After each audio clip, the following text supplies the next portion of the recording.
my beloveds. God's glorious day. Happy summer. It's so interesting to me. I've been received guidance to focus on to wear a lot of yellow because yellow is the color of the solar plexus chakra.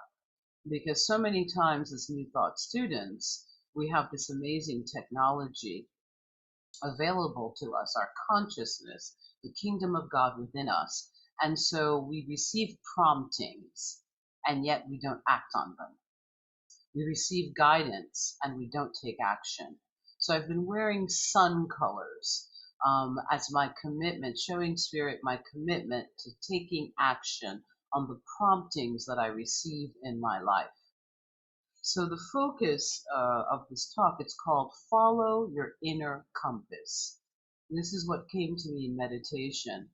So there is an inner compass within us, and it is the divine intelligence, the infinite intelligence, the God presence within us. And in order to weed out all of the noise that is occurring in our lives, we must tune into this compass, and our lives will be led upon the right paths. When I have not followed my inner compass, even in the most mundane things, um, life it makes life harder. But because we live in a society today where there is no space to hear guidance, there's not a desire to tune in, we are more reactive than responsive. It can be very, very difficult. I've had my bestie say, "Well, which voice is it? I hear a lot. I hear a lot of stuff going on in my head." Um, so, which voice is it? It's usually the still small voice. It is calm. It is centered. It is succinct. It is very succinct. There's a knowing when you receive this guidance because it actually somewhat startles you, or it pops into your consciousness. I remember when I began to say, I listen, I listen.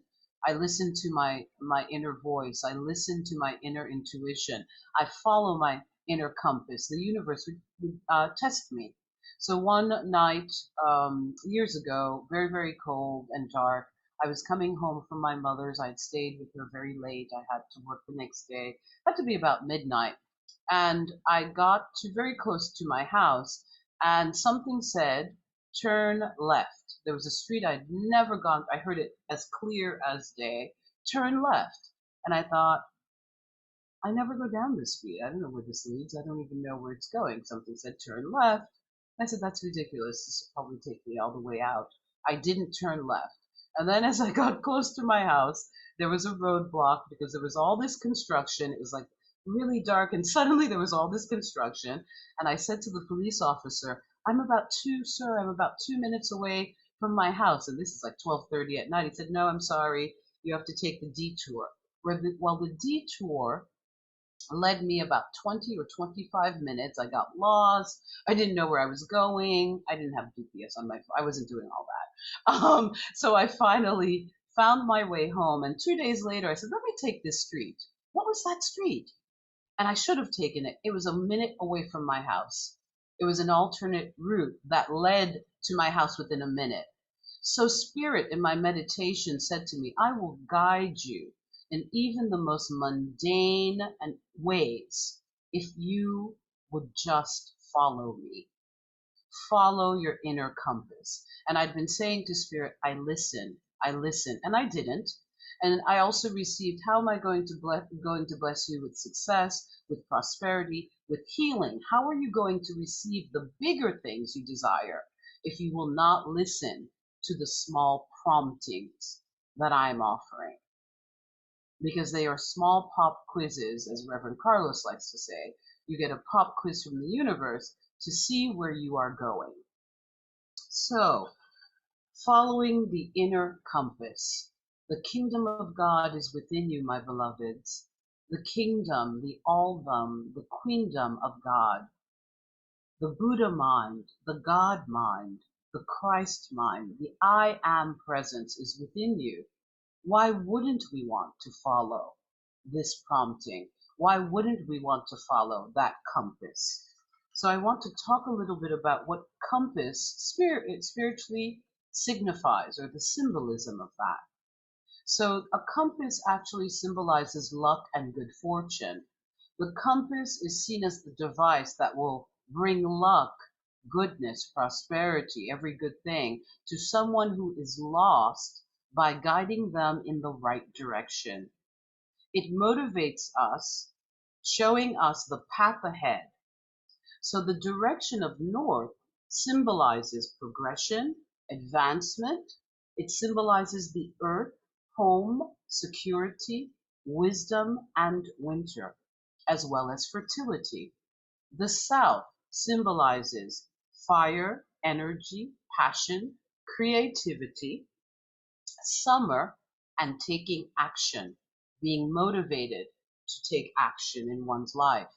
The East represents air, communication, new beginnings, new growth, spirit, the dawn, and spring. And the West represents water, emotion, the psyche, movement, and autumn. So the compass is this directional instrument that gets us to where we need to go. And today I'm here to tell you that this compass star is going to guide us. And this compass is the great divine, the great creator, the I am presence, divine intelligence within us. When we look at the compass, I didn't realize that this is a popular tattoo. I actually think if you're going to have a tattoo, it's a great tattoo because it symbolizes walking and going in the right direction. Well, the face of the compass is actually called many names, by many names, the compass star. I'm sweating profusely. I'm sorry. I'm dripping. The compass star, the wind rose, the rose of winds, and the compass rose. So it's amazing. It's kind of like the lotus flower. It begins to open, it begins to guide us. God within is our inner compass. God within is our inner compass. So you have an inner compass. You have an inner compass, and you have an amazingly accurate and reliable inner compass that is working all the time. An inner compass is constantly giving you guidance and information as to what is best for you and whether or not you are in alignment with who you really are. So how does this inner compass do this? It does this through our emotions. Your emotions are the way in which the inner compass lets you know how you're doing. When you feel good, when you feel a sense of ease and flow and enthusiasm and joy in your life, these good feeling emotions are an indication that you are in alignment with who you really are. When you feel less than good, when you feel a sense of discomfort, frustration, overwhelmed, anxious, and distressed in any way, these negative emotions are indications that you are out of alignment and not doing what is best for you. So the inner compass is a very simple mechanism. It is an internal yes or no mechanism that is your direct connection with the great universal intelligence. That great intelligence has created this amazing universe and all life in it, including you, in order to provide you with a clear indication of whether or not you're in alignment with that greater intelligence within you. It knows the truth about you. The inner compass works like a north-south guidance of an ordinary directional compass. When you are in alignment, when you are living in harmony with who you really are and what is best for you, this inner compass points directly north, and you feel a sense of comfort, ease, and flow in your life. In other words, you feel good, my beloveds. And when you're not in alignment with who you really are, with the north or south position, it means that you are off beam. And as a result, you feel a sense of discomfort or ease. In other words, you don't feel good. It's as simple as that. Unfortunately, most of us have lost touch with our inner compass, which is our very own internal guidance system.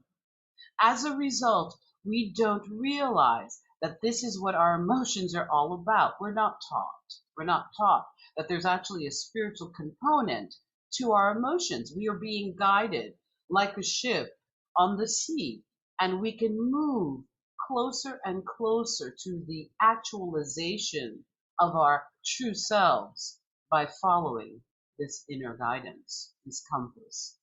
We don't understand or realize that our emotions are actually indicators. Indicators which are all the time telling us whether or not we are in alignment with who we are and what is best for us in any and every given moment, time, or situation.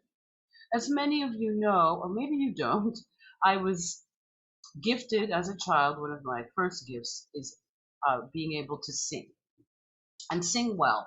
I would have never have said this years ago. I was so insecure.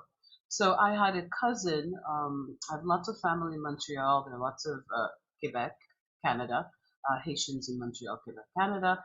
And my cousin had been a singer for many, many years professionally. And she would always say, the problem with you is that you're so insecure, you don't sing. You're a better singer than me, but I'm constantly doing it. So I'm constantly working. So one fateful evening, the musical director for Celine Dion came into the little jazz club where she was singing, and lo and behold, offered her to audition for the Celine Dion uh, the world tour at the time. So Rachel auditioned against like 1,000 women, and she got the job. So I remember I was visiting Montreal, and I just jumped up and down on her bed like a crazy friend when she got that job.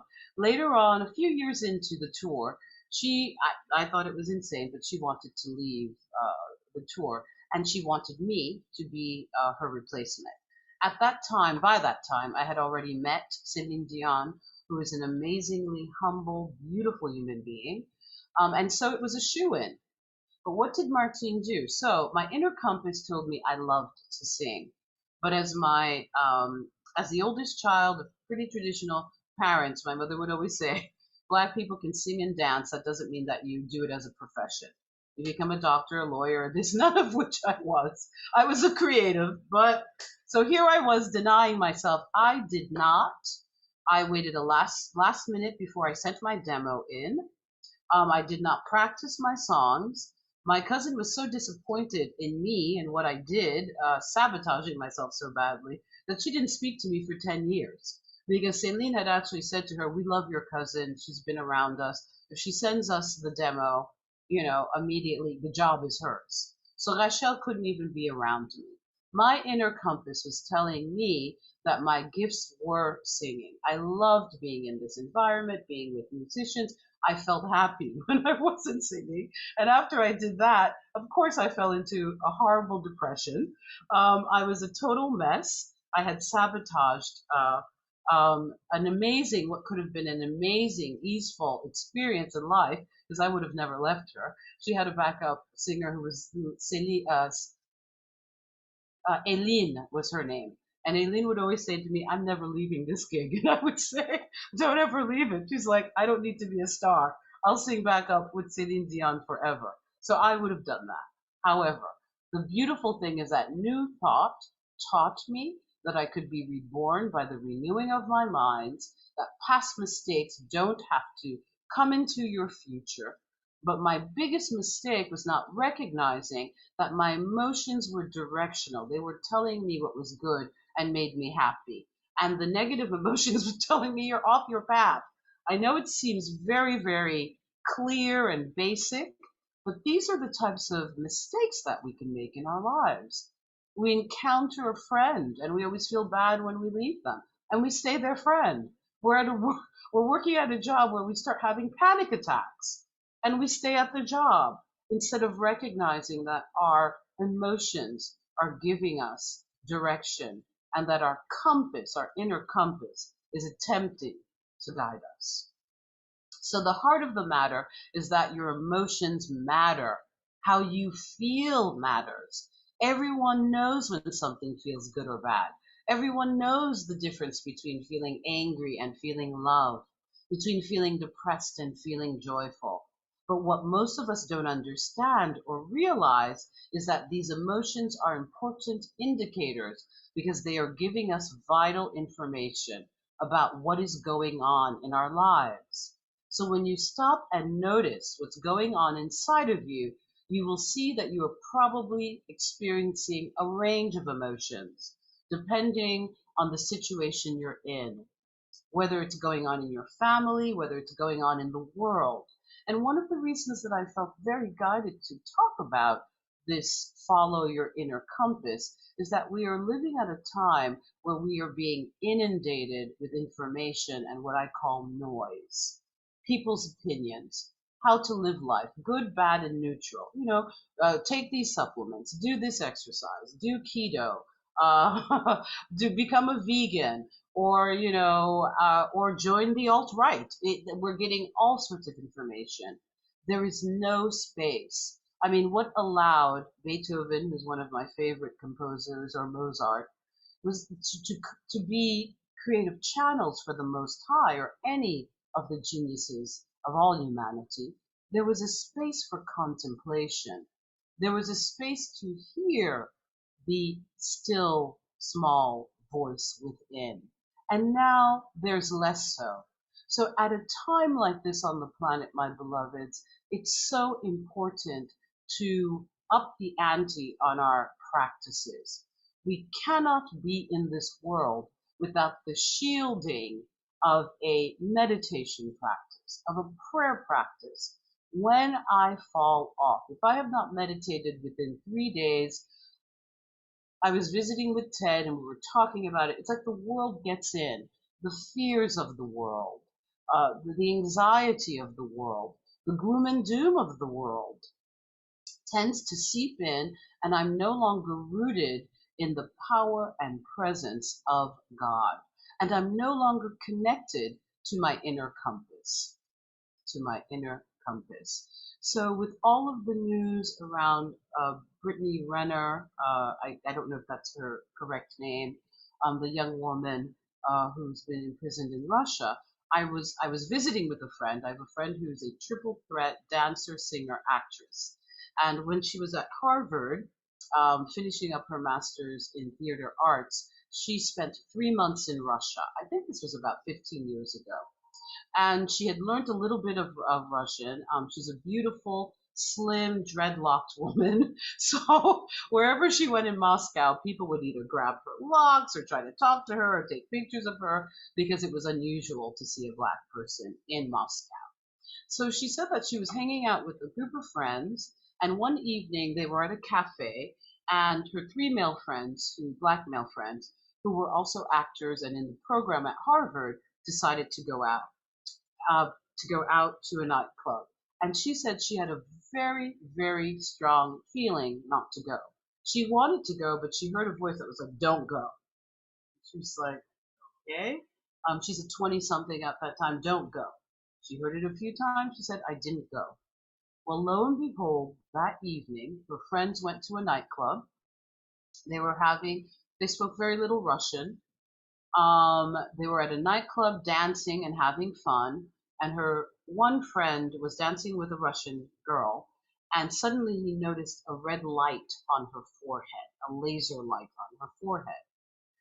And before they knew it, the police, secret police, Russian secret police, were destroying, ransacking, going insane with machine guns, pointed at everyone in this nightclub. They took these three young black men, they stripped them to their, they stripped them down, they beat them. They did not, they believed that they were drug dealers. I guess they were a band of Africans who were dealing drugs in Russia or something like that. They assumed that these friends of hers, these Harvard students, were dealing drugs. Every time they tried saying, "We're students, we're here from America, we're students," one of the young men was able to kind of communicate with one of the police officers and get into his psyche and his heart and say, "We speak English, we don't speak Russian, we're students." And then they realized, and we're American. And I guess they got afraid of maybe being in trouble with the American government. They stopped, but her friends returned back to the hotel where they were staying, the apartments where they were staying, bruised, battered, and she would have been the only woman amongst them. And she said to this day, she's amazed that she followed that inner voice. It was horrific what happened. They were issued apologies. I mean, they were cared for, but it was traumatic. She said she would go back, but these three friends would never go back to Russia. And this is not I'm not indicting a place or a culture. This is a story about following your inner compass and how it can be saving, life saving when we don't. And she just was not supposed to be there at that evening, and it saved following her inner compass, that inner guidance saved her life. So how can we, there are always, I like steps. So there are three ways to find and follow your inner compass in order to live a fulfilling life. So we know that the inner compass is the great universal presence within us, the I am presence, the Christ consciousness, the Buddha consciousness. I use all those terms because it is nameless, timeless, eternal, and powerful. The names don't matter. It is God within. God within. So ask and know what you were born to do and follow the compass of joy. So this compass is also the compass of joy. So the inner compass constantly expresses approval or disapproval in your behavior or actions. Therefore, your unique connection with the inner self will help you to conduct yourself appropriately and make better choices and move in the right direction. So how do you find and follow? Be mindful of your inner compass, my beloveds. Most people are living rushed lives and remain disconnected from their inner selves. Here at Unity in the City, we do life differently. We are new thought, truth students, so we stay aware. Tune into the signals of your inner compass. You need to slow down, turn down the volume on outside noises, and listen to the messages that are coming from within. Be aware that something within your senses will tell you whether something is suitable for you or not. Pay attention to your inner voice when it guides you to do something or warns you, like my friend, to stay away from doing certain things. It's like a navigational compass. It gives you real-time information. Your inner compass will give you signals and messages. So you tune in by meditation, journaling, and sometimes you just get that gut feeling. Follow it. Follow the promptings. That's what I've been sharing with my best friend who's my prayer partner. We've been talking about last week. Follow the prompting. If I get a prompting to turn left, I turn left. If I get a prompting to do something right now, I got a prompting. I had been avoiding getting my sticker, getting my car. Oh my goodness, when you go for the checkup to get the sticker.